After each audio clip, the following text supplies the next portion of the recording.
আসসালামু আলাইকুম, আশা করি সকলে ভালো আছেন।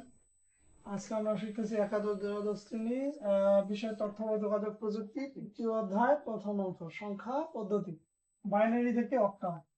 কোনো বাইনারি সংখ্যাকে অক্টাল সংখ্যায় রূপান্তর করার জন্য বাইনারি সংখ্যাগুলো প্রত্যেকটা তিনটা করে সংখ্যা মিলে একটা করে গ্রুপ তৈরি করতে হবে। আগে সর্বপ্রথম কাজ হলো দশমিকটা ঠিক রাখা।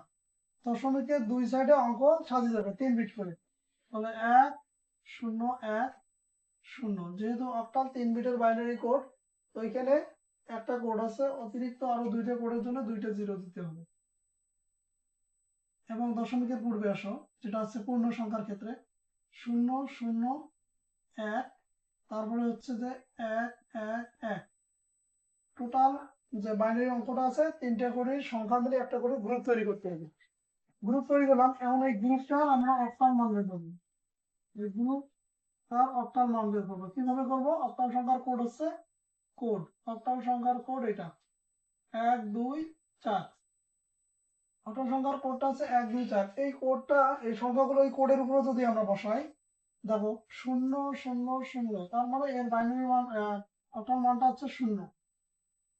তারপর হচ্ছে 1 0 1। যদি আমরা এখানে বসাই যে 1 0 1, মনে রাখতে হবে যে সংখ্যাটার উপরে জিরো পড়বে, যে সংখ্যাটার উপরে জিরো হবে ওই সংখ্যাটাকে হিসেব থেকে বাদ।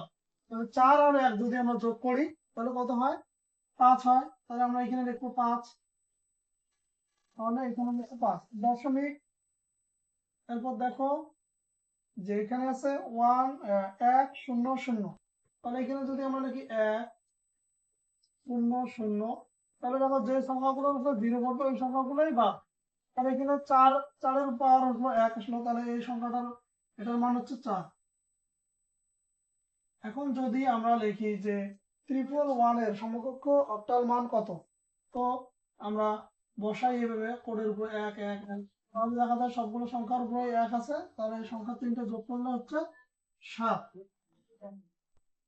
4 আর 2 6, 6 রেখে যোগ করলে হয় 7। সুতরাং সুতরাং দেখা যায় যে 1 1 1 1 0 0 দশমিক 1010, এত এর সমকক্ষ অক্টাল মান 74.50।